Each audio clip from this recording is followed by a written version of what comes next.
the ritual and dropping me back off. So there's the home, there's the girls' camp. Really, you could go to any church in Heber Valley and something has happened there. You were abused in most of the churches. Yeah, like the painful thing about this is that it's like a trafficking ring right in front of our faces, right? Like the buildings that they're using, the temples, the structure, the ringleaders, like it's all in front of our faces. We just don't know what we're looking at. Were you abused in a temple? Yeah. Which one? A lot of them. Even outside of the country? Yeah. Really? Yeah. Well, you mentioned Brazil. Yeah. Were there any other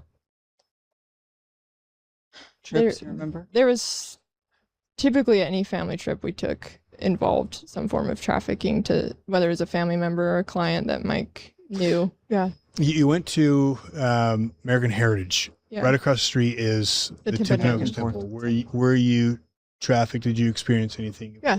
Yeah. So that was one that we were heavily trafficked at in high school. There are tunnels beneath the school and the temple that they would use to transfer us between. And this heavily involved is like you need to be pretty much a high school student. Well, at least you need to be very well versed in your dissociation, because you couldn't even enter into the tunnel. You couldn't enter into the ritual unless you gave a secret handshake, and only a certain altar knows that part, like knows that handshake. And so unless you knew that, you could not enter that. And so it would be like confirming that we have switched into this sex slave. Would you mind walking us through maybe one of your experiences with the Timpanogos Temple and the school, the tunnel? Yeah. So describe like what did this tunnel look like? What do you know about it? The tunnels are very tricky.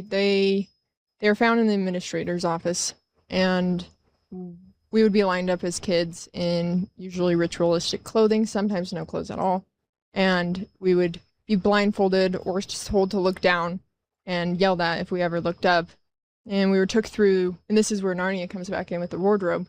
We were took in through a closet, where you go through this closet down through the staircase into this tunnel.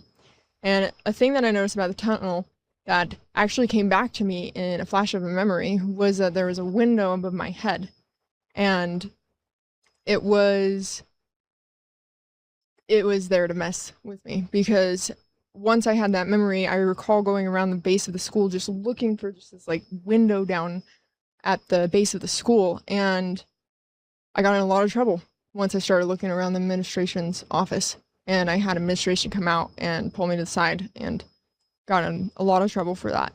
And so they really try to spin these kids around to get them really confused about where the location is, how to access these tunnels. But